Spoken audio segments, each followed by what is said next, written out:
Welcome to the RaceGuru Thunder Hour, brought to you, as always, by the Elite Plus Network and FantasyGuru.com. Please head over to FantasyGuru.com, click the subscribe button, check out all the different options and packages we have here, especially if you're tuning in via YouTube, getting a little free preview. Do us a favor, hit like, hit subscribe. We really would appreciate it. As always, I am Rich Maletto here on the RaceGuru Thunder Hour, joined by the man, the myth, the legend behind the curtain. In front of the curtain, that would be Sean Engel. You can find on X at Sean E247. That's Sean S-E-A-N. Nice and short and simple. And back with us again this week. We always love when the Marlin is back. You can find Mark Hogan on X at DF_Marlin. I call him the DFS guru. He's back with us to help us talk some NASCAR. Mark, I didn't see any big contest wins last week, but we've definitely had some this year. So, but I know you've also been neck deep in UFL. So, hat tip for double dipping and joining us here today, Mark. Thank you very much. Of course, yeah. Thanks for having me on. And not last week wasn't nearly as exciting as a couple weeks ago, but certainly profitable. So we're definitely getting into the heart of the season, and obviously we've got a little bit more of a relaxing race, I guess you could say, for this weekend. Maybe one to go a little bit lighter on, but we're certainly at a point in the season where we've got some good racing ahead of us here. Yeah, we're definitely into the bread and butter. And Sean, we had back-to-back mile-and-a-half tracks after having the first 2 months where we only had one, more or less, which is just kind of odd. Now we'll have a whole bunch of them. And, Mark, it's kind of alluded to the race coming up this weekend. Not only would we recommend going light, but Sean, I don't know about you, but I always struggle with this race because we don't have a lot of guys to pick from. Like, you can get in the contest now and all that, but, with the way this is set up, and we'll go over the format here in a little bit, we're only going to have like half the drivers to choose from. So being contrarian and being different and still building a good lineup, I think is maybe almost a task that's impossible. You'd have to have some serious luck, and we'll talk about that. It was a little bit of a wild one at Kansas, Sean. So I'm curious your thoughts on that, especially how you thought it went compared to Texas. But you and I talked a little bit about the All-Star race as well, and I think all three of us are kind of in the same boat there. Yeah, certainly. I think we do share kind of similar opinions about our expectations for the All-Star race, which we'll share more of once we get there a little bit later into the show, because there's a lot of discussion about the All-Star race to be had. But as far as Kansas for this past weekend, Kansas was an interesting race. It was an all right kind of race. I didn't think it was a terrible race, but I didn't think, for Kansas standards, it wasn't as high up there as I normally place it, per se, you could say. Do you think the tires were a bigger story than they should have been? I mean, I feel like the tires weren't catastrophic, but we definitely had some tire issues. But I'm with you. I was reading something today, and there wasn't a lot of fan excitement for Kansas. This car has been better on these mile-and-a-half tracks. We joked about, maybe everything should be at Texas, as wild and crazy as that was. From a betting standpoint, that was tough.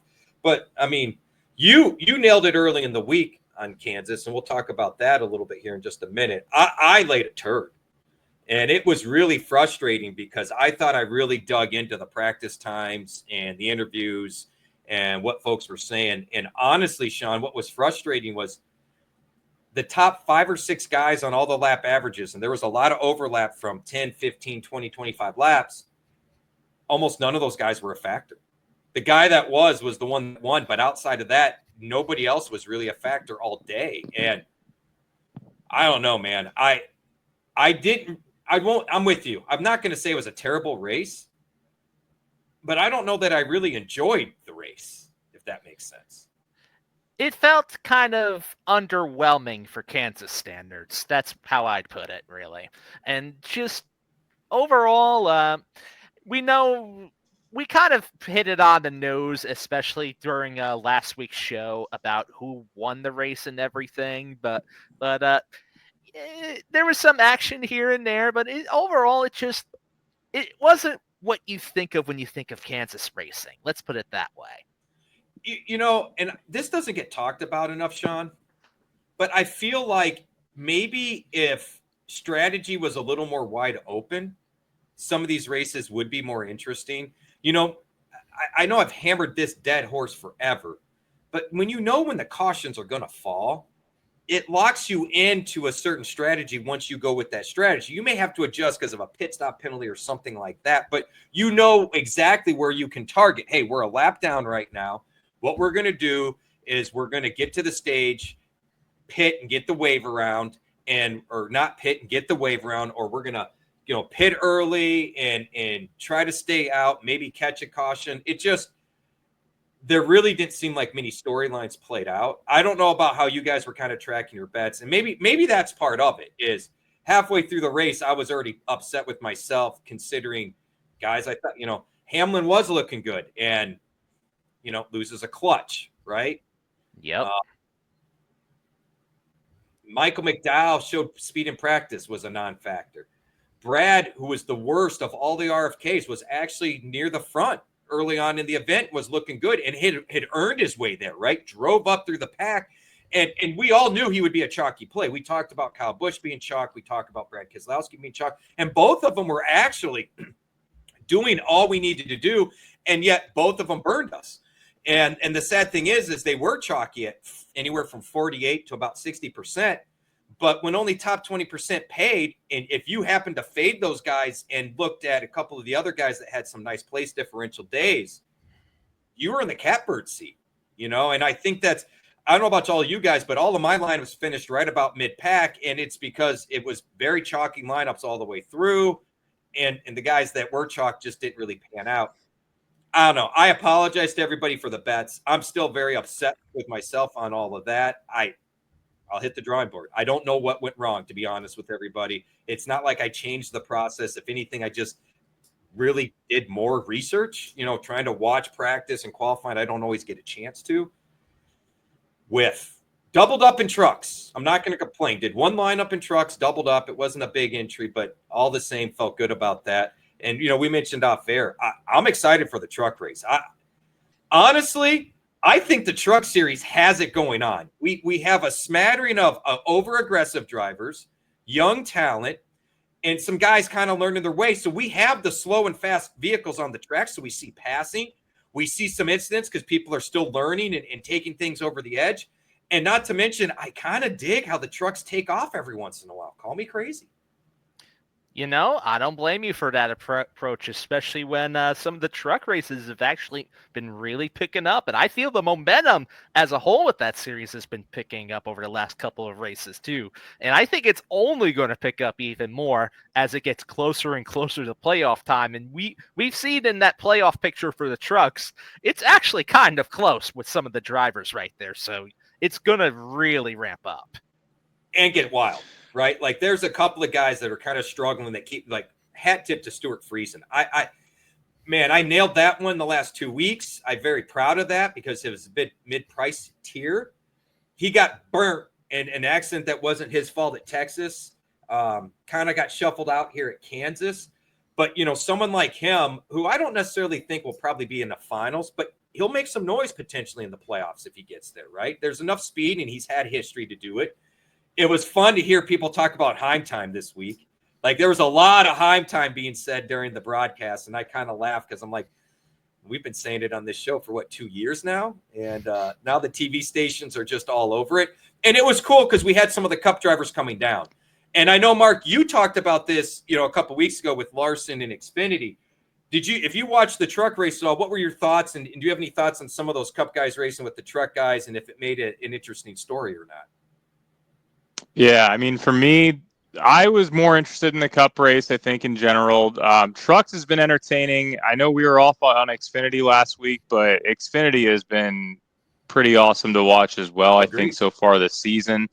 I'm not against it. It just, sometimes it has gotten repetitive, obviously, when you see Kyle Larson race in 3 races in a weekend, and he's dominant in every single one. And I think at the end of the day, it would be nice to see a little bit more parity and not have some of these Cup guys take these finishing or these wins so frequently. I feel like it's happening more often this season than normal. So, but I would say this: the Cup race was interesting from a DFS perspective because I felt like we were chasing place differential more than you normally would for Agreed. that type of track, and I was able to get away at cash with Brad Keselowski in my lineup, and he wrecked. Wow. I mean, he was 63%.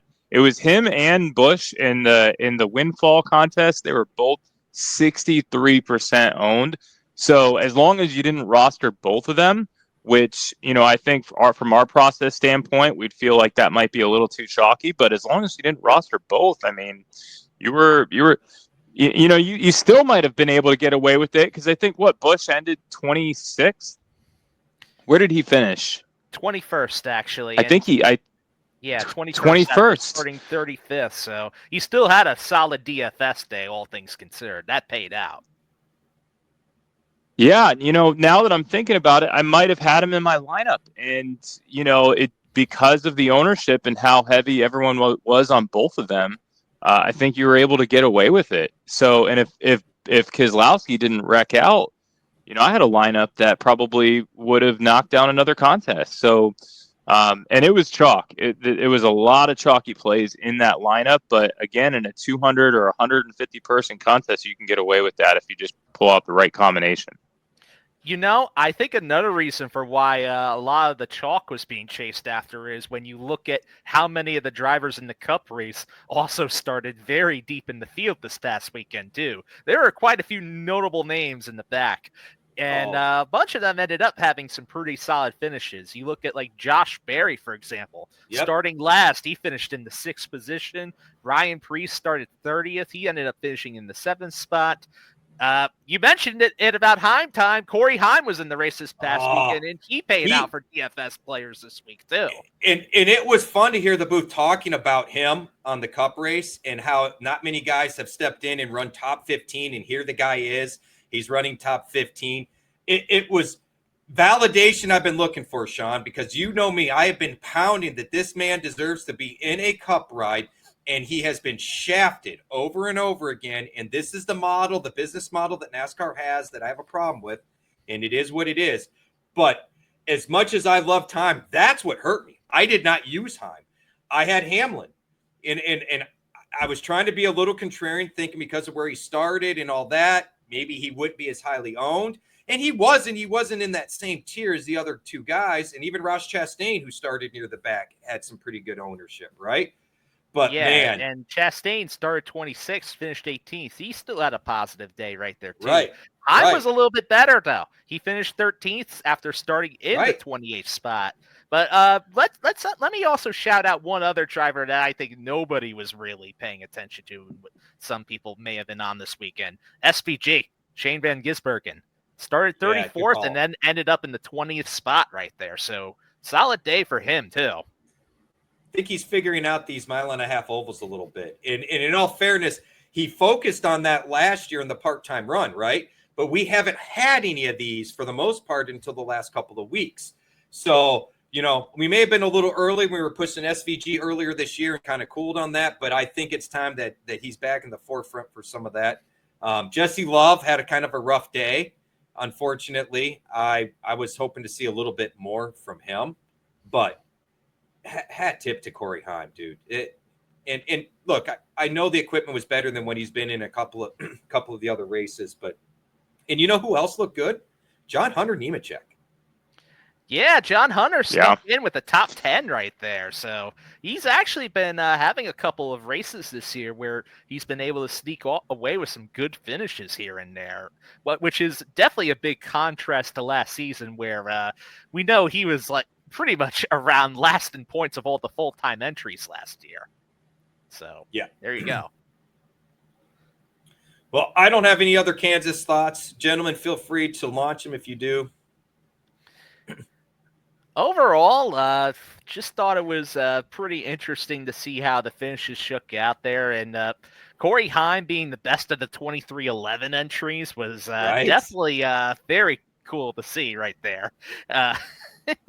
It was a dominance best by Kyle Larson. He led 221 out of the 267 laps, setting a track record right there. So Larson just continues to go out there and dominate races and just impress at the Cup level. I mean, you want to hear a fun stat? Yeah. Kyle Larson with Chip Ganassi, 223 races, 6 wins. Kyle Larson with Rick Hendrick, 155 races, 26 wins. Equipment that right there matters. Equipment matters. I don't care how good the driver is. If you ain't got the equipment, it's not going to matter. I don't care how good the equipment is. If you don't have a top talent driver, it's not going to matter.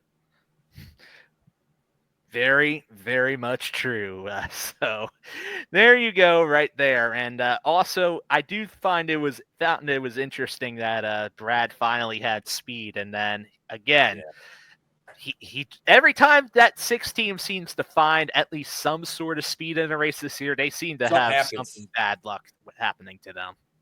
Yeah, because he has now wrecked while running in the top 10 like 3 times this year. Yeah, that is absolutely insane to think about. And the only other thing I am going to shout out is my performance from the bets that I put on this very show last week right there, because, wow, I didn't think I was going to end up doing as well as I actually did with mentioning on the show. But you see, that's why it pays in order to listen to the RaceGuru Thunder Hour, because you'll get bets like these. Alex Bowman finishing top 10. If you did that early in the week, he was positive odds plus 100. He got that done and then some by finishing 5th. We had a few head-to-heads I mentioned here with Chris Buescher versus Kyle Busch. I picked Buescher to win that matchup. He did just that. And then Christopher Bell versus Denny Hamlin. Bell was at plus 105 when I mentioned this on the show last week, and he paid out right there. I mean, we saw it with the runner-up finish by C. Bell there. The only bet that I missed within the head-to-heads, and that was the only one of the ones I mentioned last week, was Ross Chastain versus Tyler Reddick, and I picked Chastain at plus 125. He only missed that by exactly one position. If you had asked me mid-race, I would have said Ross has this. He looked better all race long. Reddick, that was another guy where the practice times weren't terrible for Reddick. They were kind of, the lap averages were right in the top 5, top 7, and yet he never sniffed the top 10. Well, he sniffed it from about 13th place, and that was about it. And honestly, Sean, I'd like to go back and see what I posted, because I know I did do well, but I know I did better there than I did what I posted in Discord. So I'll have to find that at some point. I know I agreed with you on Bowman. We were both all about the Bowman bet at even money. That was a good call out by you. I tailed that one. That was one I tailed. And then just to mention it and close it out here, there were 2 group winner bets I mentioned. Both of them ended up hitting right there. Group A with Larson, Blaney, Byron, and Reddick. I picked Larson. He ended up winning, so that paid out. He was plus 150. And then Group D, which had Chase Briscoe, Alex Bowman, Ty Gibbs, and Josh Berry. I picked Bowman to be the best finisher of the group at plus 250. He did just that too. So you could have parlayed. Yeah, but Barry gave him a sweat, man. Barry gave him a sweat. He sure did. But it just goes to show, if you listen to the show and sometimes pay attention to the bets we call out, or even group them up, like if you grouped up those 2 group winner bets, that would have been a pretty solid payout right there. So it pays to listen to us. My wife has asked me to do lineups and bets on Mondays and Tuesdays. She is adamant that I am much better midweek. And I said, well, how can that be when we don't see practice and qualifying? She goes, I don't know. She goes, I'm just telling you, you do better when you just watch the last few races, whatever, and you know how it's going in the week, and you look up at the race, at the track history. She goes, we need to start listening to what you think first and start instead of overthinking. So we've had some money bets on this show before. I mean, going back to last year, Sean, we pushed some serious long shots hard that paid off, right? So there's some to tuning in here, and some people get to listen for free on YouTube, so they're getting to kind of steal money if you think about it, and we sign off on it. So enjoy, take it. The one thing I'll point out too, going into your wife's point, is I would argue that looking back on some of these shows in comparison to the races over the weekend, I think what also happens is we find a lot more we're a lot more confident about guys that end up being low owned in the contrarian plays, because what will happen is after qualifying, they don't qualify in the position that you look at and you're like, hey, this is ideal. He's going to be at a bunch of place differential, or this is a good spot for him. Yeah. So everyone gravitates towards those guys who, look like a layup for place differential. And what happens when some of those guys wreck out, or they just don't show up because they didn't have speed to begin with? And all of a sudden, the guys that we were on that we thought were slam dunk layup plays on Wednesday night are 5% lesser owned and end up being in the optimal lineup. So it's a good point that she's making, and I think there's probably some validity to it. Well, I will tell her you said that, Mark, and she'll be like, I already know this, but I will tell her you said that, and I'll try to take it to heart. I mean, she's not wrong. She's the one that said, stick to the top fives, top tens, and lately it's been a bit of a cold streak, but some of it's been odd too. And I mean, I'm not making any excuses, but we knew Texas was going to be a wild card. We knew that. We said that going into the week. Expect a lot of wrecks, expect some craziness, expect things not to work out like we want or hope. That hit. Kansas was kind of that way. We said that going in, turn 4 gets a little weird. The win, Kyle Busch has a love-hate relationship. This was a perfect example of it. He was fast, he had the speed, and he still found a way to find the wall, which is kind of what Kyle Busch and Kansas do about every other year. So hey, we'll try to get it nailed down. In all fairness, this is still early part of the season. I could use the little bit of the Memorial Day break, mostly because this is my favorite fandom time of the year as a race fan. Sean and I have talked about that.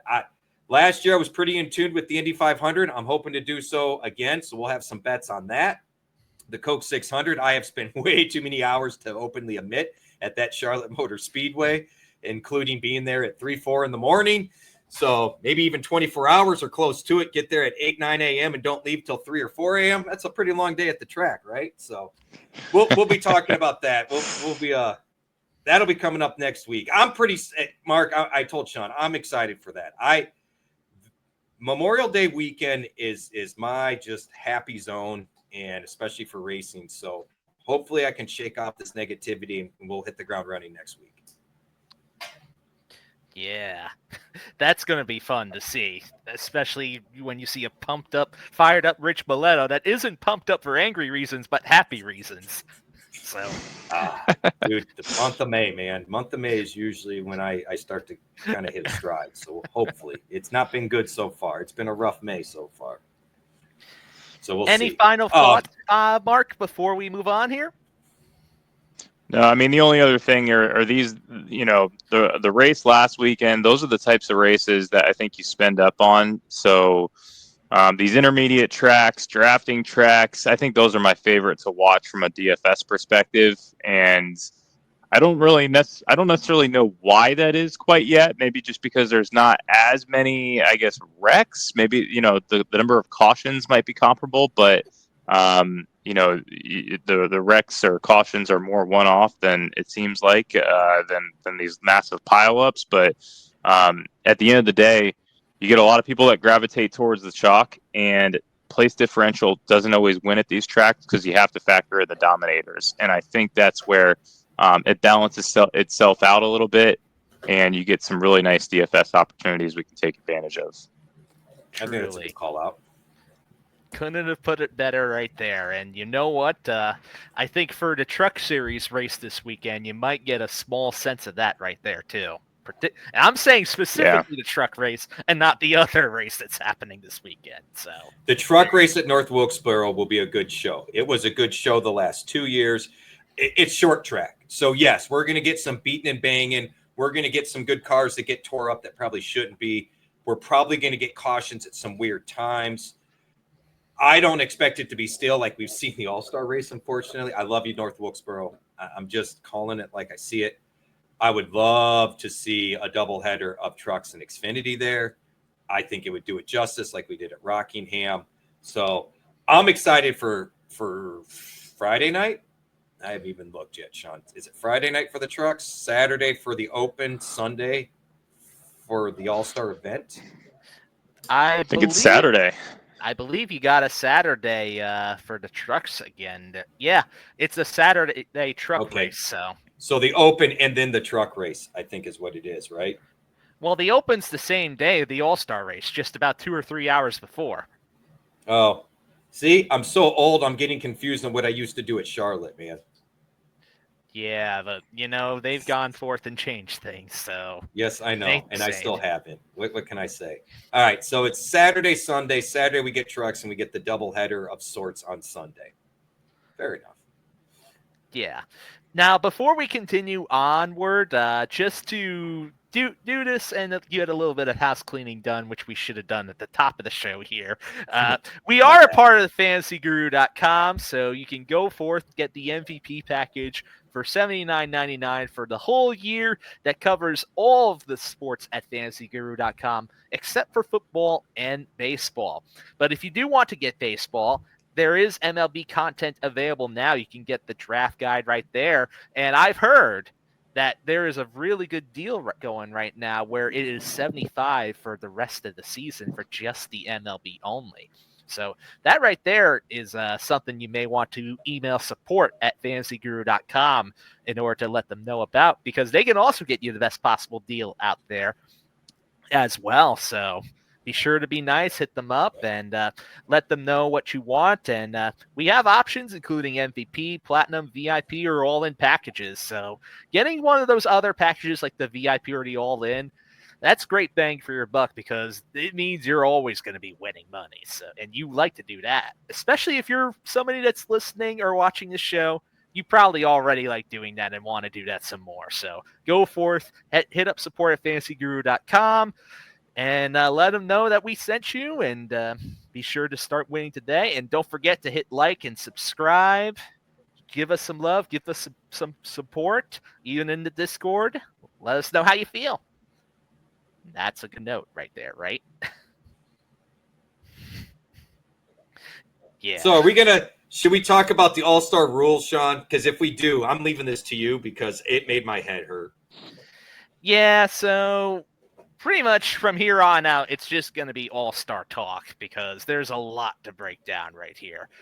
So let's get right on into the All-Star race and talk about the format first and foremost, because this is really where the bread and butter of how everything is going to happen here. So for those that are familiar with last year's All-Star race up North Wilkesboro, there has been a couple of changes. Instead of there being 200 total laps, there's now 250, and then there's going to be at least one competition break at or around lap 100. So about partway through, like the 2/5 mark of the race, they're going to have a break right there.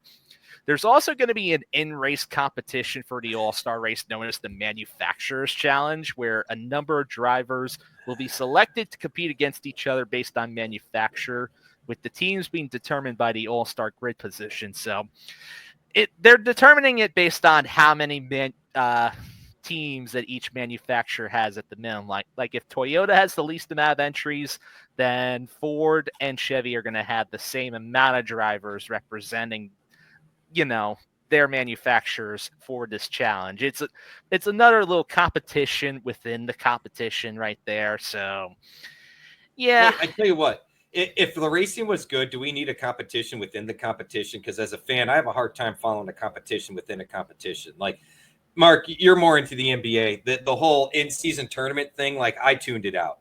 I heard it was fun. I don't know. I go to a basketball game to watch a basketball game, and I understand that, teams that have a lot of wins make it to the playoffs and teams that don't.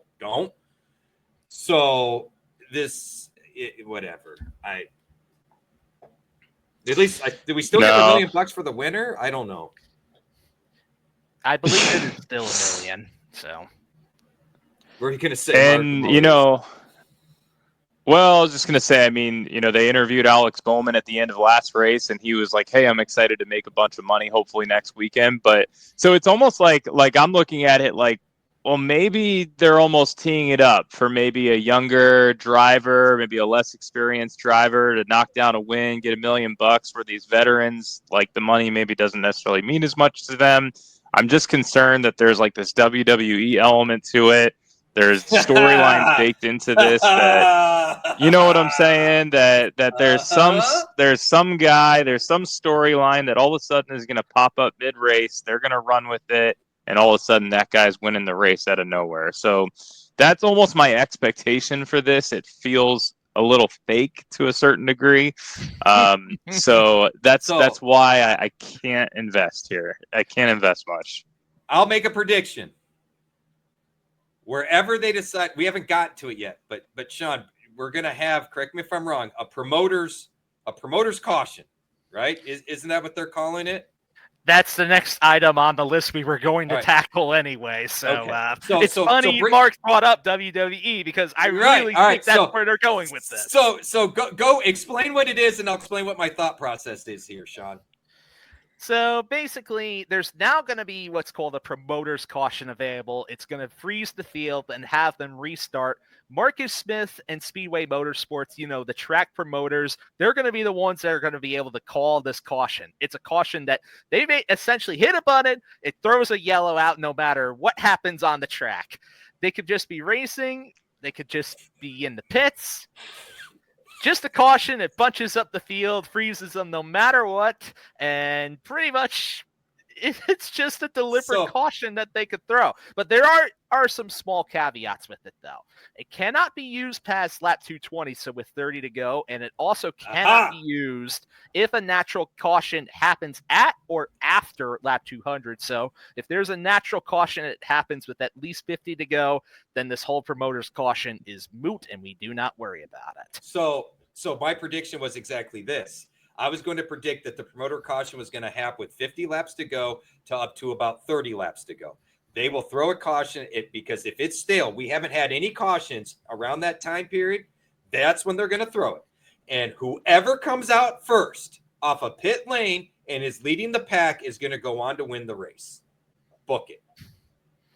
Yeah, especially because we've seen the races at North Wilkesboro before where if you're pretty much in first, you're staying in first. I mean, that was the case with last year's race after all. Now, I'll say this, though. That's not necessarily true for the truck event, which is why all of us are a little more excited for the truck race. If there's a caution with 20 to go in the truck race, I'm willing to bet the guy in the lead will not get the win. Maybe someone fifth or sixth might, but I'll go with the leader will not get the win. Whereas in the cup race, whoever comes out in first, maybe second. Chances are that bottom line is going to be the preferred entry line into turn one, coming to the green. So I'm going to say whoever has priority chooses that inside line. They are going to be the one to win the race. And quite frankly, that's exactly what happened to Joey Logano last year, right? So because it's not like he was but one lap. Right. So that's why they did this. But here again, the problem isn't when the cautions fall or we don't have enough of them. The problem is this car is terrible at short tracks. What it is. So to tee off what Mark was saying earlier, this is a really good week to scale back everything. If you want to maybe chase some low odd bets, because we're probably going to have it pretty well nailed down, the top 4 or 5, I get that. I might kind of stick to that. This is honestly, Sean and I talked about it yesterday. With the Indy 500, you get 33 drivers. It would be better if DK and FanDuel would do some sort of Indy 500 contest over doing this All-Star contest. And I get it's NASCAR and it's a bigger sport, but we legitimately, Sean and Mark, we're only going to have 22 drivers to choose from, which now that puts us in Formula One territory, which has a completely different format setup than what we do for NASCAR with the manufacturer deal and only 5 drivers, etc. So, first of all, DK, FanDuel, shame on you for not doing Indy 500. The greatest spectacle in all of motorsports. It is the most watched race across the globe, and y'all don't have a contest for it. Shame, shame, shame, shame, shame. And I'll leave it at that. I share that sentiment and agree wholeheartedly, and that's where I'm going to go with that one. But I will say that this, though, too, and to your point, it is going to be a reduced field overall compared to a regular race because we have 20 drivers that have hit the eligibility, hit 20 drivers that hit the eligibility requirements to even get into the All-Star race. And then there's just going to be 3 more added after the All-Star Open, which are the top 2 finishers there and the fan vote winner. So let me continue on with the formatting here as it is. So there was the promoter's caution. I think it's very stupid. I think it's very dumb and ridiculous. Wait, now let me ask you this though. Is it any more ridiculous than we used to do the fans at the track vote on an inversion and how many? That would at least be more fun than this. I agree. That at least we're bringing the fans into it. And I would argue that it's even less predictable. We could say we don't know what's in the minds of Marcus Smith and his crew, but we do. If we don't have a caution inside, they're going to hold that promoter's caution to the 100 laps to go. And if we don't get a natural one between 200 and 220, they're going to throw it. I'm adamant. Now, if we get a natural one, sure, all bets are off. Maybe if there's action on a restart, they throw it right away because of some chaos or something. But I doubt that happens. But at least I'm with you, Sean, at least with the inversion, it took the games the teams played a little bit out of it because nobody knew what the fans were going to do. 4, 7, 10. Now, maybe we should have made the numbers bigger, but at least the fans were involved. This just feels, to Mark's point, this is NASCAR WWE. I mean, we should just rename the series NWWE or something. I don't know. There you go. Continuing on here, speaking of the All-Star Open, it is going to be similar to last year. So it's going to be 100 laps with a competition break at or around lap 40. So 2 drivers and the fan vote winner will advance into the All-Star race as mentioned. Qualifying is a bit revised from last year. So it will be 3 laps with the pit crew challenge. Yeah, that's back. And it's happening on the 2nd lap. So what is new this year is that all the teams will participate, not just the ones that make it into the All-Star race.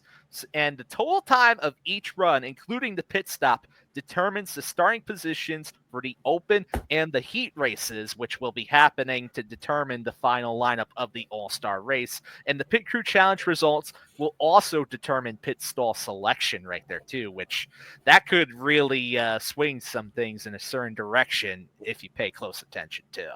We can't do this at all the big tracks.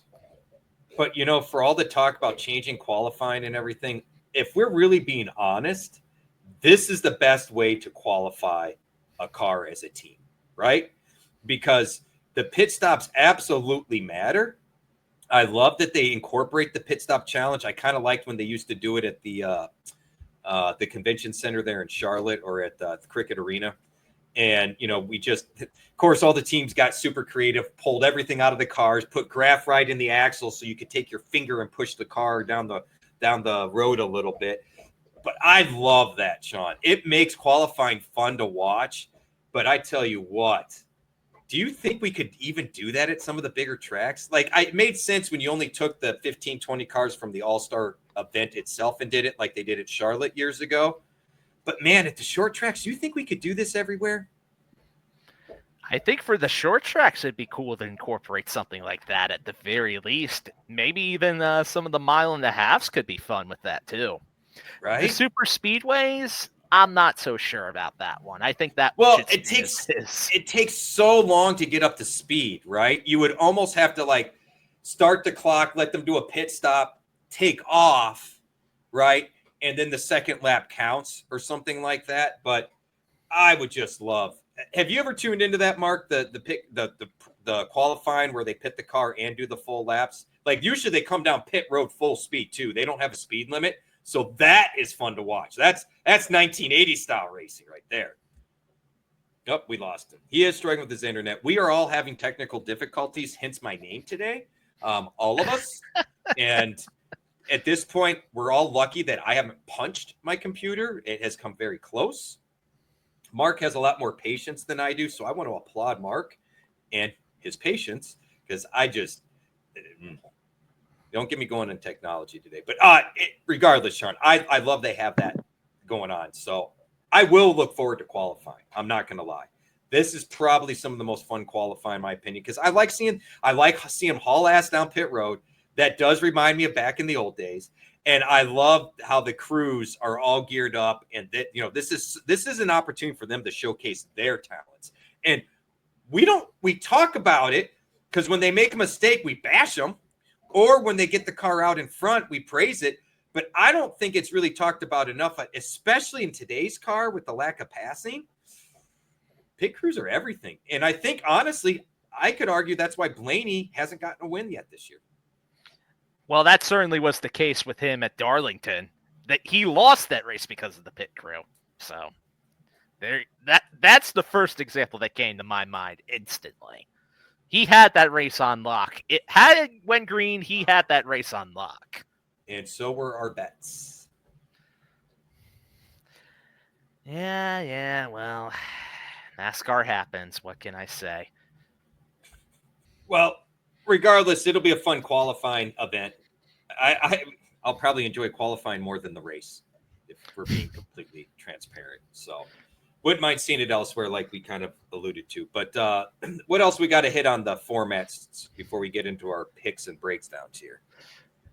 Well, the only other major element that we've really got to hit is the All-Star fan vote. For those that are not familiar with the All-Star fan vote, basically after the end of the All-Star Open each and every year, one driver is picked by the fans. Whoever is the most voted on driver out of those that did not make it into the All-Star race will actually be able to transfer into the All-Star event itself. So the fans actually do have some control about letting one driver get into the main event. Now, just recently this past week, as of May 12th, the top 5 in the fan vote were unveiled. So whoever is going to be getting into the All-Star race is likely one of these 5. And I got the image for us here that I'm going to throw on screen right now. So you can see it right there.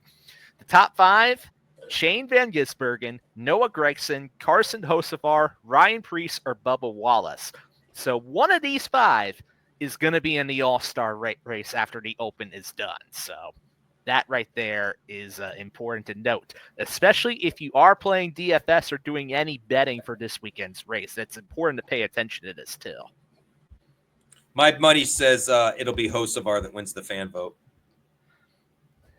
So the last 2 years that they've done this at North Wilkesboro, the fan vote winner was actually Noah Gragson. So something to note right there too. He failed to advance both the past 2 years into the main event through the Opens, but he was voted in by the fans both times. So that is something worth noting. Just because of all the talk with Hocevar and all the drivers angry at him and the fact that he's running fast, my money is that the fans will be pushing to get Hocevar in the event. I have a feeling that it's really going to be between Gragson, Hocevar, and Wallace as the fan vote winner. Agreed. I don't think SVG has. I think he's got a lot of the international fandom thrown behind him that like people that don't watch NASCAR but are aware of it from outside of the U.S. are probably going to vote for him.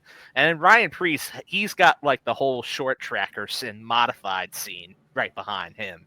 But I do legitimately think, though, that if you were to ask me which of these drivers would make it in just purely through the event, I like my chances with Bubba and Ryan Preece right there in order to make it through pure just finishing well in the Open. I also think Hocevar is in that group as well. I would agree with those two. He's had a little more experience here because he did run the trucks, right? And he's got a little bit of a short track background. And quite frankly, he's not afraid to move people. Truly, which I think you're going to need to do in order to actually make some positions. And I think we're going to see more of that in the All-Star Open than I think the All-Star race. Because I totally agree. I think the Open is going to be a better race to watch. Yeah, and there are some betting books out there that will have bets on the All-Star Open that you can partake, and I even have a few that I'll mention later on in the show as well. Mark DFS Marlin, he's throwing his support behind Ryan Preece right there, so I like that call right there. I like that, Mark, for you. So that's real cool. Now, after we gone through the fan vote right here, we've got everybody prepped up about how the race is basically essentially going to work right there. So then we can get into our business as usual when it comes to previewing the actual race itself. So what do we expect? Short track racing. So, I mean, Dominators. And really, this race is kind of shorter in general because it's only 250 laps, which is a lot of laps. But for a short track, it's not that ridiculous. That's more what we see from trucks and Xfinity. So it's going to be Dominator. I'm not going to be chasing place differential, Sean. I'm not. Not really a high place differential kind of race because you know what? Short track racing. Thank you, Denny. Thank you. With short track racing, we used to have plenty of place differential. This car's ruined it. Will I chase some place differential in the truck series? Absolutely. It'll be, laser hunting. I'm not going to be going out there and just throwing, paint against the wall. But in the Cup series, I'm not even going to be worried. First of all, we're only going to have 23 cars. So at most, you could get, say, 20 place differential spots, which, don't get me wrong, is a lot. But we saw last year the fastest cars in the Open who have to start at the tail end of the All-Star event, they couldn't go anywhere. And they were by far the most dominant cars. I mean, they raced, they got through traffic. All three of them that advanced actually looked good throughout that Open event. Not doing it. It was very clear that there was not – maybe we see more bumping and banging to sort of force the issue, but I'm not worried about place differential. I'll be chasing Dominators. It'll be a 1 or 2 lineup at most, and it'll be heavy on a Dominator or 2. And guys, I just think that we'll either maintain or have a legitimate shot at a top 5, top 10. That's basically all I'm doing. Yeah, I think that's the right decision there. I think you have to have more than one Dominator. This feels like, even though we can't place or chase place differential with a stars and scrubs type of approach, and you're going to see a lot of people kind of work through the middle tier. So I personally think the contrarian and probably the optimal lineup is try to squeeze as many Dominators as you can and figure out who your value plays are going to be and just let it ride. Totally agree, Mark. Totally agree. I do agree with the strategy, but I do also have to throw these numbers out here too, because I think this is very interesting too. In the 2 races that we've had with North Wilkesboro, when you look back towards the drivers that got in through the Open and through the fan vote, in 2023, Ty Gibbs was an Open winner right there, and he started 23rd, made it up to 9th.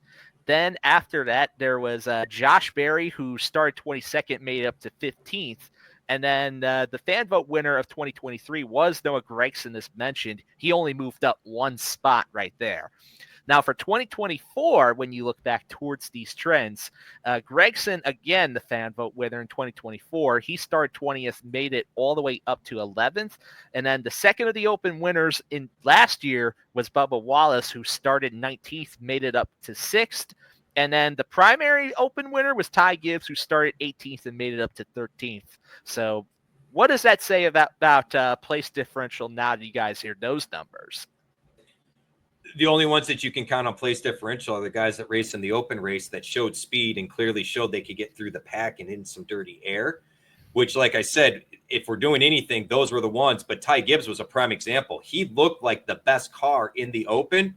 And we saw, and in all fairness, if you go back to where he did move up all those spots, if I remember correctly, there was an incident or something that happened where both him and Bubba kind of got the benefit of it because there wasn't a lot of action going on. And I don't remember if it was a pit stop or how that played out, but those guys ended up jumping up there towards the end. But last year, what we saw from Ty Gibbs is kind of what I'm fearing is he was really the fastest car in the Open and didn't do a whole lot. I understand 18th to 13th or whatever is a decent move up, but it's only 5 bonus points. And to Mark's point, I'd rather have some low ownership on Denny Hamlin, who's going to start 5th. I'm just making stuff up, people. So it's going to start 5th, and I'm hoping he doesn't finish any worse than 6th or 7th, right? I think I would rather have that contrarian play versus hoping some of these guys in the back. Now, to your point, if you are going to chase the place differential, I do think you're better off looking at the guys that come out of the open event. They're going to know what the track is doing. They're going to know what they're going to be able to adjust their car even after the open event, just like, actually it may be impounded. But they'll know when they make that first pit stop what changes they're going to want to make because they've already been working on the car. They already have seen the car go through changes. They do have a little bit of a leverage, right? But they're also starting at the tail end of the field, and we've seen this in short tracks time and time again. You can have a fast car, but if you're back there mired in traffic, be careful. Yeah, this is certainly a track where getting caught in traffic, let's just say, is not a good thing. You do not want to be doing that for too long if you're trying to move up. So there you go. I think this is definitely a race where if you're going to be tackling it, I would like to tackle it more from the betting perspective than the DFS perspective. And if you are going to go with DFS, this may not be a bad week in order to think of more of a cash game approach rather than a GPP approach, I'd say, too. Because, there's so few drivers. Yeah. I mean, we could argue it absolutely is more like a cash game lineup, right? I mean, 23 drivers and we're going to have 6. I mean, think about it. Your lineup is going to comprise of 25% of the entire driver pool. Yeah. And especially when you factor in the salary pricing of some of these drivers too, when most of the drivers that you're going to be able to roster are just going to be the drivers at the top. I mean, and not a lot in the terms of value, unless some of the value guys come from the open. I mean, yeah, you're going to see a lot of repetitive aspects for lineup construction this week. There is no getting around that. Well, that's all I got to say on it. Mark is kind of in or out, so we'll take his brilliance as we get it. But, Sean, should we move along to some of our picks here? Actually, before we do that, let's get into the notables and the part-time starters for this week. Fair enough. Because we do have 2 races here. We have the Trucks and the Cup. So Trucks is a very interesting list, and I know you're covering that race. So how about you lead us off with who we got to expect in the Trucks this week there, Rich? It is very interesting. So we got Brent Cruz in the number 1 Tricon Garage truck. Very interested to see that because we know that the Tricon team goes out and hunts their drivers down. So that'll be interesting to see. I don't have a lot of background on Brent Cruz. The names is ringing a bell. I could be wrong. I think he might be kind of local to the area. I believe he ran in Rockingham as well, but I'd have to look that up. Jason Alexander in the 02 Young's Motorsports.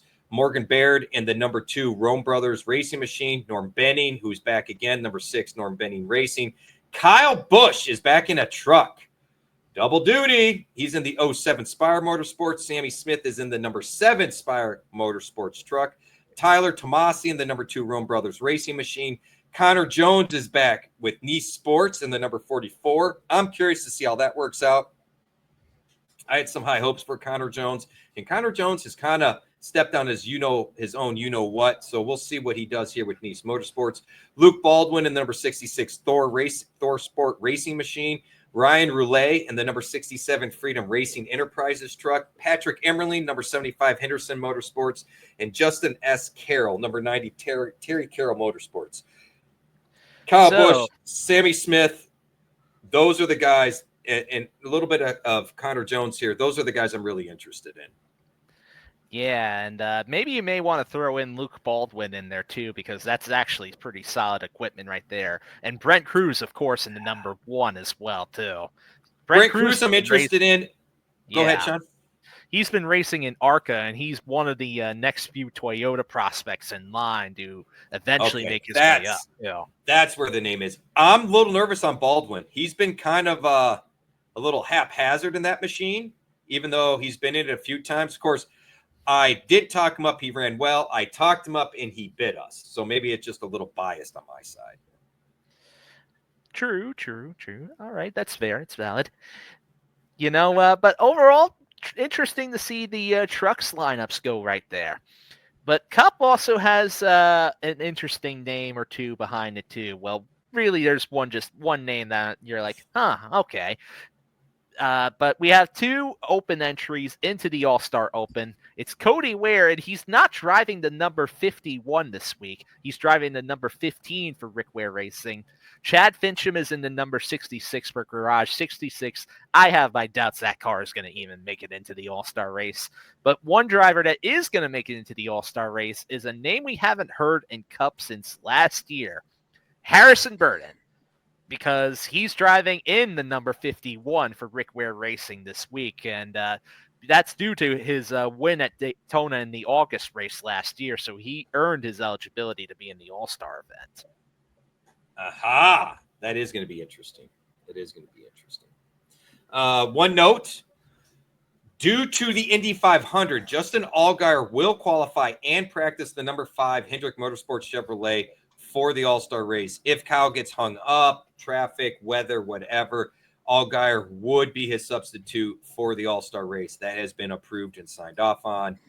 I don't foresee this to be a huge news story. I do think Kyle will be in the car for the race, Sean. Yeah, I do think so too.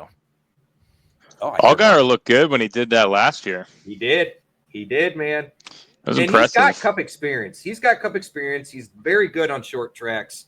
I won't be shocked if we still see Allgaier here in the next couple of years do some more Cup rides, especially if I was going to ask. If I was curious about that. tries to take a step into Cup, which there's been some scuttlebutt. They won't. They will. They won't. I don't think they really want to with this car. I don't think they want to at the expense. But then again, they did run at Daytona. They were all pleasantly surprised, or pleasantly pleased. I shouldn't say surprised. But Allgaier's one of those vets, Mark, right? Like, we can't write him off on any. You cover so much of Xfinity. You know what Justin Allgaier is.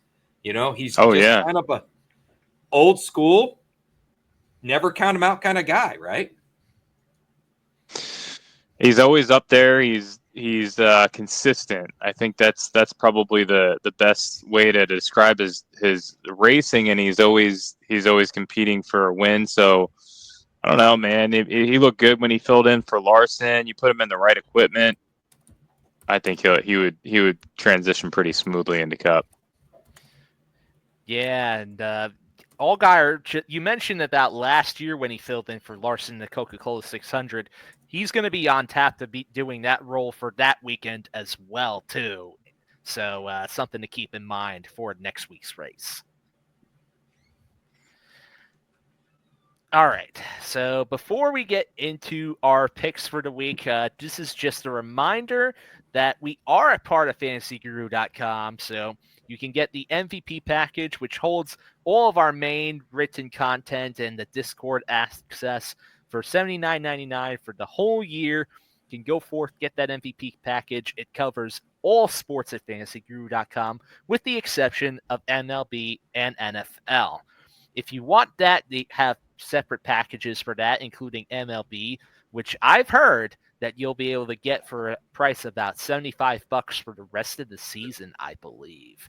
You can consult support at fantasyguru.com in order to know more about that. But we have plenty of package options, including MVP, Platinum, VIP, or all-in packages, which are the best value you can get because it gets you all the sports in one shot. And you can very easily make that money back through the DFS and betting services that FantasyGuru.com provides. And don't forget to be sure to like, subscribe, leave comments, and just follow along and give us some love wherever you can find it. So that's all with that. Now let's talk some picks, fellas. So getting into our early All-Star Racing picks, let's go into the top price ones to start, shall we? So I've got Kyle Larson, Ryan Blaney, and then my last driver slot is split between DraftKings and FanDuel. For DraftKings, I got Joey Logano in my third spot. But if I'm FanDuel, I'm going with Denny Hamlin. So there you go. As the Logano hater of the show has officially made his opinion known about that. Well, it's more because he stunk up the show and was so boring last year. And like I said, I love him in the booth, but on the track, I want to beat on him with a baseball bat.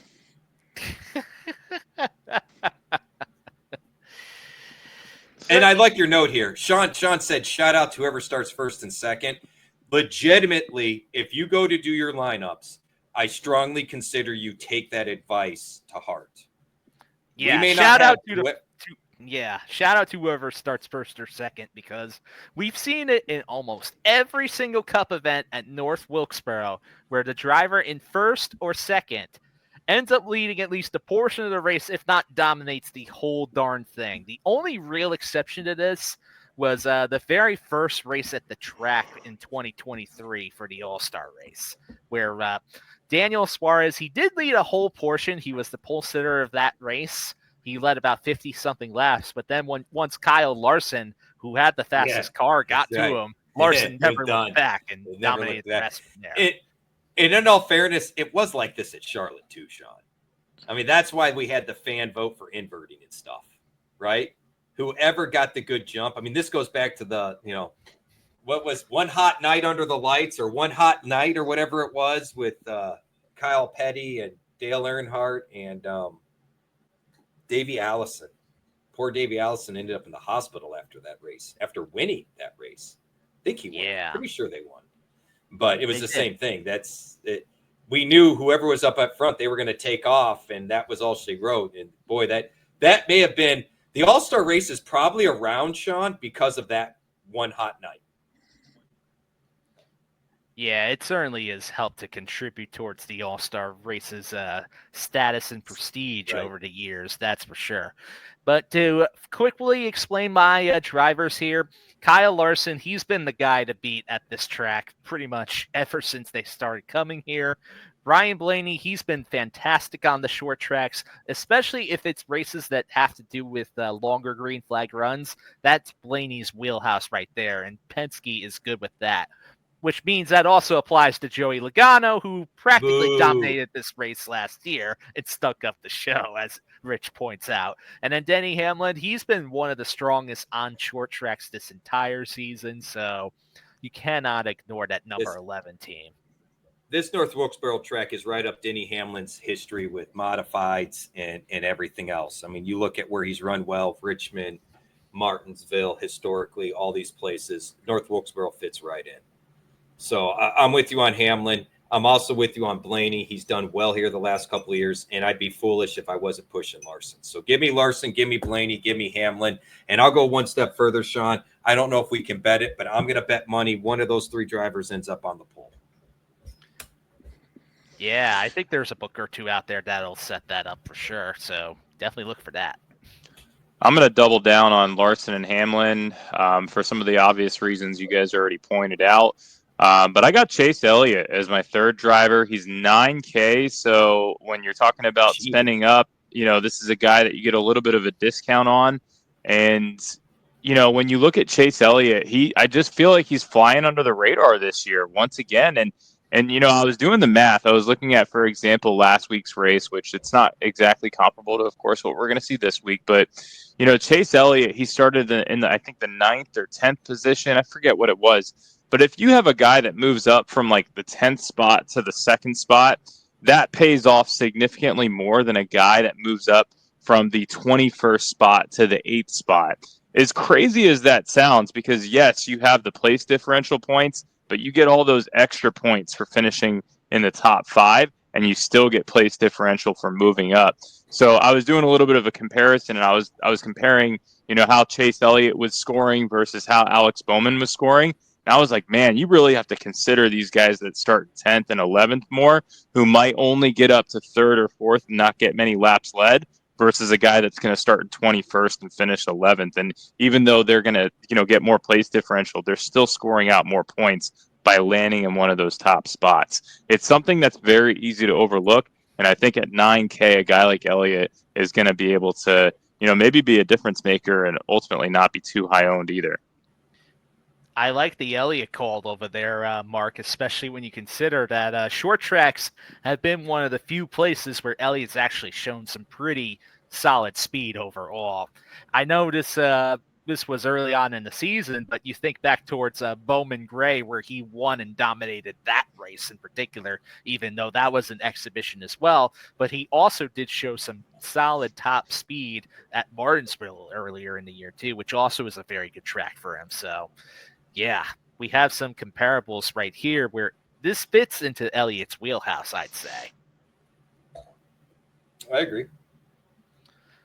And to your point, Sean, that's why I used Hamlin this past week, was exactly that. He was like 14th, 13th, something like that. And I don't know that I've ever done the math, Mark, but I have found I gravitate to looking for those drivers right around 10th, 13th, 14th, because they have been like significant money makers, right? Because of what you said, they can knock down 50 or 60 points and you not realize it.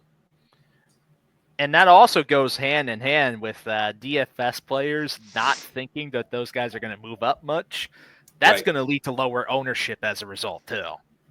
Yep. Yeah, there's definitely some sort of psychological element in there, because I fell into that trap myself. I pivoted to, I had Bowman in my lineup versus Elliott, and instead of playing, I forget who else it was, I could have played like Priest instead of oh my goodness, who was it? I forget who it was, but it ultimately killed any opportunity to knock down the contest once Brad crashed out.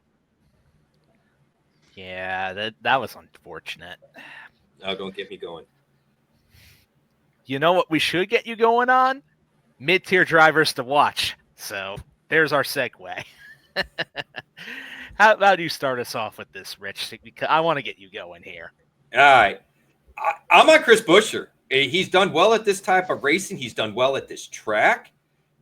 He keeps performing. I mean, even the weeks we don't push him for a top 10 bet, he's sniffing it. When we do push him, he's right there.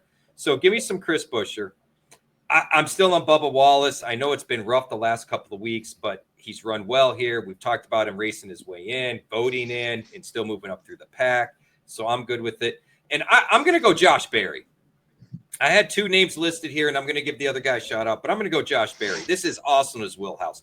The modifieds, the short tracks, he's automatically in the big show. His price point is low. I like me some Josh Berry. They're also a little sister organization of the Penske cars that Sean has pointed out does well on the short tracks. And then I'm going to give a little shout out to Kyle Busch. We all remember last year him and Ricky Stenhouse. Oh, yeah. I don't know that we'll see the fireworks again, but Kyle Busch was showing some speed. And you remember, Austin Dillon was very fast at Richmond at the end of last year when the whole accident thing happened. And it seems like the RCR cars have been decent enough here on the short track. So I'm going to give a little hat tip to Kyle Busch. I think it could be low owned. I don't know that I want to build around him, but I wouldn't mind finding a way to get him in my lineup. Not a bad call, I'd say. Not a bad call. Can respect the RCR choices there. I also have Chris Buescher and Josh Berry among my driver picks as well, too. This is a short track paradise, which means this has Josh Berry's name all over it. And Chris Buescher, he's done some solid results within the All-Star race at North Wilkesboro as well. Now, you mentioned Bubba Wallace. He's a driver that I like if he can make it. He's got to race his way in through the open, so that's my one big question about it, too, because there's no guarantees, especially if he doesn't win the fan vote. I mean, I think he has a pretty good shot at it, but there's no guarantees, though. And the same thing goes for Ryan Preece. And a lot of the points you said for Josh Berry also can apply to Ryan Preece. Maybe just his equipment isn't as top level as maybe Berry, because Berry's in a Penske associated car, whereas Preece is in an RFK car. But this is the type of track that Ryan Preece loves to drive at. And he scored positive place differential before in the past in the open races that he's participated in within the North Wilkesboro right there. Yeah, for me, I got Alex Bowman, Josh Berry, Ryan Preece. A lot of the reasons you all mentioned, a lot of the concerns that we might have as far as, making it through the open. But Ryan Preece, look, all he's doing is getting us that place differential. He's winning people contests every single week. I don't know. I just feel like Preece has taken that next step this season. So We'll see what happens to him. I'm curious what you guys think will happen with Priest in the long term, but it just feels like there's more stability this year with him in general. Well, I'll agree with you. There is more stability. I have really liked Ryan Preece. Ryan Preece's history goes back quite a ways, Mark. Tony Stewart brought him in because he didn't have a driver spot for him, but was so impressed with Preece. He takes care of his equipment. He and Josh Berry, there's a lot of overlap as far as background and style. You won't see either guy tear up equipment. You will see both guys collectively choose their words appropriately when they feel like they've been run over, and they'll call it out. But these are the types of drivers. And here's the thing. Preece fits in perfect at RFK. He and Chris Buescher, similar. Again, they're not going to tear up equipment. These are guys that you know will get the most out of their equipment without wrecking it. They will focus on race speed. And to your point, Mark, I think RFK has thrown more resources at Ryan Preece than they have for Buescher and Brad, which is what Brad did when they brought Buescher in. Brad really struggled that first year and was like, where's Buescher? They admitted they got him the new hauler. They got him the new equipment that they wanted. The owner felt like, I'm last. We'll take care of the new guys first. So long term, I think Preece is a staple. I really do. Whether or not he becomes a champion, I think is probably debatable. But I think you're talking about a guy that's going to win multiple races. And I think he's going to have a great home there at RFK. 100% agree with those takes right there, especially because also Buescher and Preece, they've actually been teammates before they were in RFK too at JTG Daugherty when it was a 2-car team. So that right there, they got that respect and they know each other off of that right there too. And yeah, Preece, his performance, he's racing like he's got something to prove, and he wants to show, because this is his best opportunity in a Cup car, that Agreed. He's worth staying in the Cup Series right there. And which that car does not have a permanent charter. So to your point, Mark, he's got to kind of prove it, but I think Brad and company are going to find a way to keep him. I don't see him going away. I think he's earned his stripes, so to speak. Yeah, I like it. And then, look, the low tier drivers, I feel like you guys are I think we're all on the same page with some of these guys, but these price points for Ross Chastain, 7,100, Brad Keselowski, 6,900. I don't know how you can get past these price points, especially with Brad under 7K on this type of race, this type of track. Like, I think he's just getting priced down because he's wrecking out so much right now. So that's probably part of it. And I think this is probably a really nice spot to continue to play him. And then I threw in Austin Dillon as a third guy. I mean, again, we'll see what happens if we see him in it. But the thing about Austin Dillon is he's $6,200. You have so few drivers that if somehow this works out, he could finish in dead last and pay off at his price point. So that's like almost what we have to think about with some of these guys. The scoring on DraftKings doesn't change in result, and I think we have to keep that in mind if we see any surprises going into the starting going into the race. I think that's a great call out, Mark, especially the fact that at the price point helps you top load that roster, chasing multiple dominators, right? Which is what we talked about. And to your point, you're doing the math there saying, look, even if he doesn't advance anywhere, it's still going to pay because he's so cheap. I think that's an excellent call out. And I'm with you. I think the pricing for both Ross Chastain and Brad Keselowski is downright rude. I mean, it's insulting if you want to be honest about it.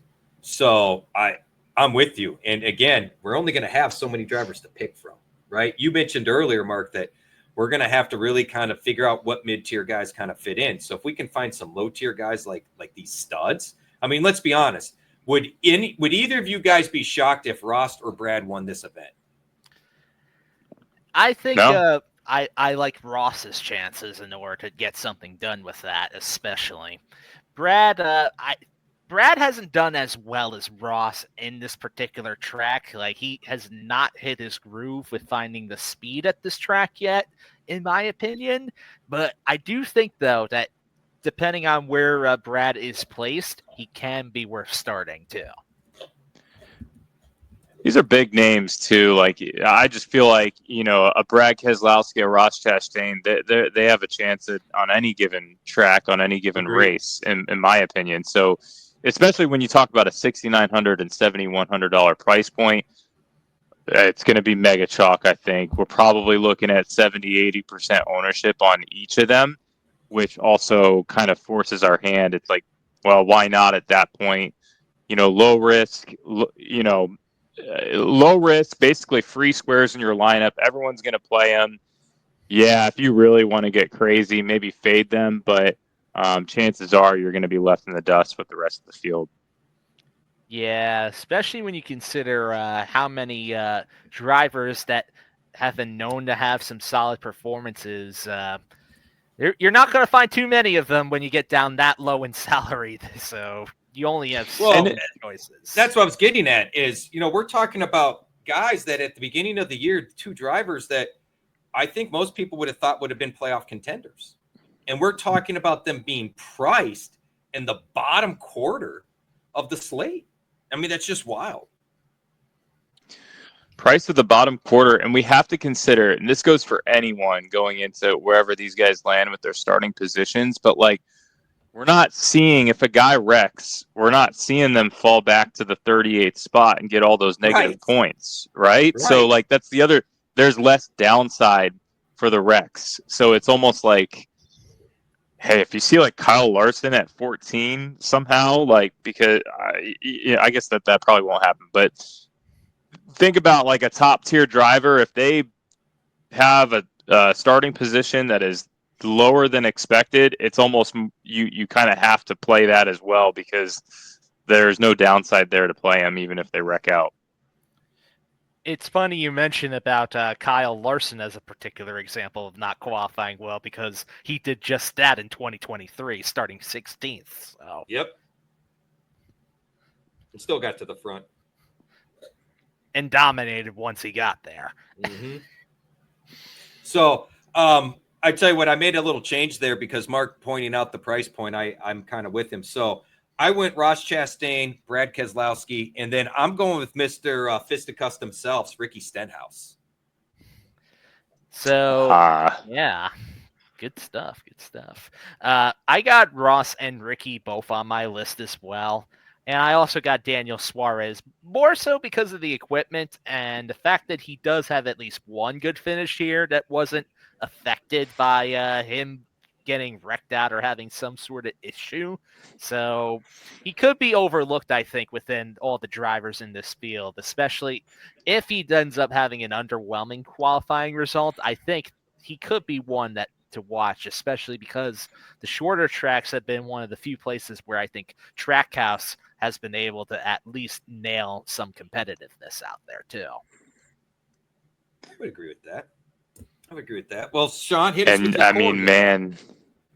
Go ahead, Mark. I was just going to say, the ownership on Suarez has got to be pretty low ththese days, given, how snake bitten I feel like he's been throughout the season. We were talking about it earlier this year. I was like, man, he's due for a correction. And Rich, you hit the nail on the head with that one. You're like, it just might be one of those years for him. So, Suarez, I don't know if he's turning around, man. I don't know, but he will be low owned, that's for sure.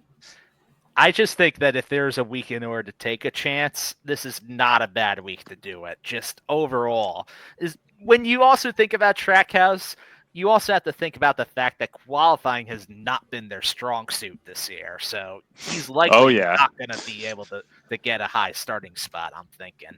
I think that's a really good point. And maybe that's when you pair them and you just you roll out like a nice Trackhouse stack, which I've been doing a lot. I've been doing some GPPs a lot recently, and I've really tried to hone in on building multiple lineups with different teams and just keeping that aligned and in mind. And even the next thing I want to start researching more is paying very close attention to pit stalls. Who's in what pit stalls? Selection? Who could correlate? Yeah, pit stall selection, and then who can correlate and not correlate well. So I got to find some resources for that one. Here's the trick bag on that, Mark. Pit selection is dependent on qualifying. So what you find is Joey Logano's a great example of this. If he qualifies well, you'll see him in one of the front few spots. If he doesn't, you will see him take the last pit stall available. So he's got an open line into the pit lane. So you will actually see a couple of, or did they change that, Sean? Is it not qualifying? Is it the previous week's race? No, it's actually, I mentioned it earlier there. The results of pit stall selection are going to be done specifically through the pit crew challenge during qualifying. No, I'm saying overall. Mark is saying overall, week to week, this is something he wants to kind of track and watch. And I'm saying it's kind of a trick bag because we do it based on qualifying. So the pole selection, whoever wins the pole typically takes that first pit stall, right? Because there's no way to speed going out of it. And here's where it gets really confusing, Mark. They will pick their pit stalls based on the timing lines because you can technically speed because they time it line to line by time, right? So you can technically speed in your stall because you're stopped. So that time expands, so to speak, and you can speed going out. So a lot of drivers want that last pit stall coming in because they haul in, they stop, they have a clean path in, so it's a quicker, easier stop in. And conversely, it's the same thing on the front side. The other thing you'll see them do is depending on the track, we go to like Martinsville where they're around the corner. Well, because of the way the corner and the pit stalls are set up, there may be some that they will actually go measure pit stall boxes. There are some of the tracks where they vary enough where the teams measure and go, hey, we don't want pits, blah, blah, blah, blah, blah, because they're too small. Well, if you qualify poor enough, you won't get a choice, right? The other thing they'll do is they may go, hey, Justin Haley qualified 7th. He's got pit stall 12. We don't expect him to maintain on the lead lap. We're going to go with pit stall 11 or pit stall 13 because I'm pretty confident because the way they pit, lap cars pit a different lap than lead lap cars. So now they've got an open pit stop. I will be more than happy to help you track some of that stuff, Mark, because I find that stuff fascinating. And I've never really thought about the angle from a DFS standpoint. And I would argue, Sean, what we were talking about earlier with the pit stops and getting out ahead of traffic and how Ryan Blaney lost because of that maybe Mark is onto something here. Maybe we need to be more mindful of pit stop selection and finding average pit stop times. We know the 5 team, they talked about it the other day. We know the 12 team has not done well. I think we probably should put some effort in both the pit stop selection, see if we find some trends, right? Everybody, we see 30% of race winners coming out of pit stalls 1, 40, 17, whatever it is. And then we also track, all right, how many spots, are we seeing place differential or any of these other things impacted because Denny Hamlin has one of the fastest crews or Kyle Larson has one of the fastest crews, something like that. Mark, I think that's an absolute brilliant angle that I had not really considered. I've always found pit selection interesting, but never really considered the impact from our betting and DFS stuff. Man, you got me kind of excited now. Like, this is a little project I kind of want to work on. Then we should make it happen. Yeah, I think it's a great 100%. I think it's a great project to work on, and even something in the immediate. You can just consider like some of these races where we're talking about place differential. If we have a lot of guys that are all qualifying towards the back and they're the big names like we saw last week, maybe that's part of our process where, okay, we have way too many options that are all qualifying 25th through 35th. Let's look at this group of drivers and see who's had the cleanest year in the pits, who's not incurring the penalties, who's, not letting the wheels fall out and, go across pit row, right? And trying to figure out also who has the best times and then prioritize our plays that way. I think not a lot of DFS players are looking at I don't think anybody is of it at all. I don't think anybody is, Mark. And I think, to your point, combining that stuff, especially narrowing down, which we're going to have to figure out where to pull some of this data. Like, I know that NASCAR radio, for example, has access to this, and where they get it from, I don't know. But I'm going to start doing some digging and see if we can figure that out, because I think you're spot on. If we can figure out who are look, Martin Truex was snake bit a lot because of pit road penalties. We saw it a lot. Denny Hamlin has had a history of speeding on pit road and penalizing them. Kyle Busch, conversely, historically speaking, Kyle Busch has had the fastest time year in, year out of getting on and off pit road. Like, that's the other thing I think we got to look at is entry to exit. Like, they track that data in the loop data as well. Kyle Busch used to set the standard that people started watching what he did in practice because he would practice it, right? We saw, I don't know if you guys saw Frankie Munoz crash in practice. That's exactly what he was doing. He was trying to get better, and then he did it in the race anyway. But he's trying to get better on pit entry. So I don't think anybody is tracking that stuff. And if we're going to split hairs, to your point, we had 3-4 drivers that started late 20s, early 30s last week that were all viable plays. Well, we know a couple of them keep stepping on their own, you know what? So let's let the chalk go that way. Let's use that as a potential fade option for us because, yeah, the place differential's there. All the pieces are there, but there's a history of bad experience on pit road. There's a history of pit penalties. There's a history of slow pit stops, something like that. You got me excited again. And like you said, if they're qualifying in the back, they're probably getting the worst pit stalls. So that's right. You get a bad pit stall combined with a team that's not performing well in the pits. Now you have more reasons to fade the guy than reasons to play him. Yeah, I think that's brilliant. It's true. All right. So, Sean, you covered your sleepers. Should we get into our core 4 picks then? Yeah, let's quickly go through our DFS core 4. So, for me, I basically have Kyle Larson at 10,500 on DraftKings, 13,500 on FanDuel. He's the most expensive driver on both sites, but it's for good reason. Then I have Josh Berry at 7,500 on DraftKings, and he's 6,000 on FanDuel. What a bargain right there. Then I have Ross Chastain at 7,100. You cannot ignore that price as mentioned, and he's 7,500 on FanDuel. And as for the last slot, that depends on which site you're playing at. For DraftKings, I got Joey Logano. Boo, I know. Boo. At 9,200. That price is actually very good for Logano right there. And then for FanDuel, I have Ryan Blaney in that slot instead, which I know has Rich going more like, yay, instead. I do. Hey, I like Blaney, man. I do like Blaney. He's been snake bit. But my whole thing is, though, too, is that Logano is priced up way the heck more on FanDuel compared to DraftKings, whereas Logano's only 500 less than Blaney's. So I'd rather take Blaney for the price right there on FanDuel. So there you go. I dig it. Like I'm on Larson, I'm on Buescher, I'm on Chastain, and I'm on Josh Berry. I think all 4 of these drivers can be really contenders. So that's where I'm looking right now. They're all 4 in the race. Obviously, we'll have to see how the open goes and if we're going to chase some cheap drivers there, but give me that group. Yeah, I'm on board with that. And I will say, so I prioritize Hamlin a little bit over Larson.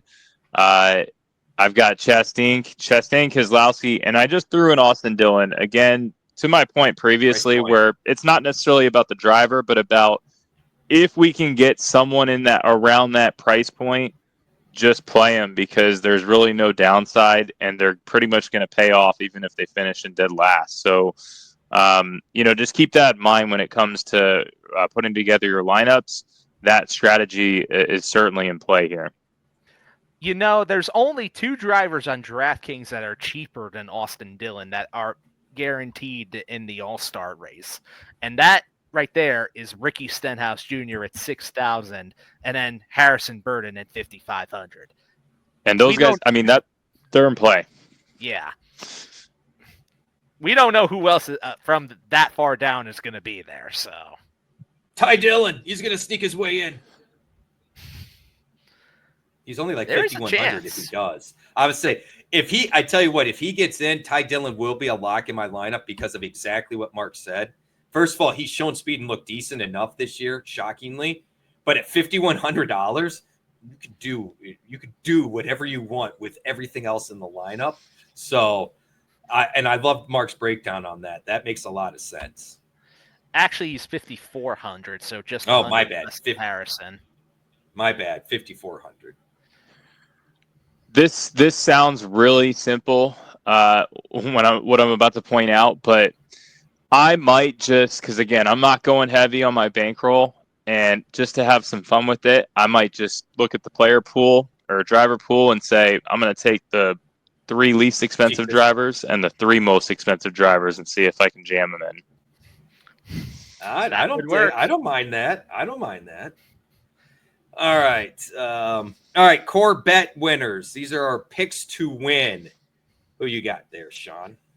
So for my betting core fours, I've got Kyle Larson at plus 500, Ryan Blaney at plus 600, but he's also got better odds on FanDuel at plus 650 and Caesars at plus 700, Denny Hamlin at plus 600, and then Joey Logano at plus 800. He's also plus 850 on FanDuel. I am on Larson at plus 500, Hamlin at plus 600, Bell at plus 600, and Ryan Blaney at plus 600. I'm real boring this week. Yeah, I'm right there with you. Larson plus 500, Hamlin plus 600, Bell at plus 600. I think, again, that's like kind of just an overlooked name that is certainly in play here.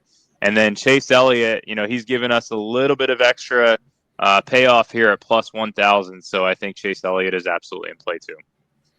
I like that. I'm scaling back. I'm not going to have any bets here. I'm just being transparent with everybody. I am very disappointed with how the last couple of weeks went. So I am trying to hit the reset button. I'm definitely out of a groove. So scale back, get simple. So I'm probably just going to be a couple of bets out there. We'll have the core 4 bets like we usually do as far as the winners. Honestly, if you wanted to bet these winners, this is probably the time to bet them. I don't foresee Bell, Larson, Hamlin. They could qualify really poorly, and I don't know that it's going to change their odds tremendously. However, if Larson goes out and ends up being 0.2 faster than everybody else, all of a sudden he's now going to be plus 200 or plus 250. Same thing could happen with a Bell or a Hamlin. So if you do want to chase some bets to win, I would suggest now is the time to do so. And then let's regroup on Sunday to maybe throw a little bit of action on the top 5, top 10 finishes, maybe some groups. Although I do like some of Sean's calls here on the groups, but I'm saying from my perspective, because I don't have any of those listed, I'll be regrouping on Sunday for that. So just one other caveat that I do have to mention because this could potentially be in play too. But let's not forget that Larson is going to be busy doing Indianapolis 500 activities this weekend. True. And if he ends up not being able to qualify the car and Justin Allgaier ends up qualifying the car instead, that could also affect his starting position as well too. So which the crappy thing about that though is say Allgaier qualifies 5th. Larson's going to start at the tail end of the field, and he's going to get credited with starting with 5th. We won't get, from a DFS perspective, the final or last qualifying spot because technically Allgaier qualified the car. It qualified. It's not like a qualifying time was disallowed.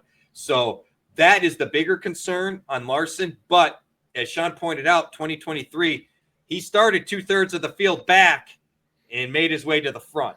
So, and let's not forget too, Larson got a little extra seat time because the first year we came here, he drove the 17 truck in the truck race and he dominated that event, even though I don't think, did he end up winning, Sean, or something fluky happened at the end?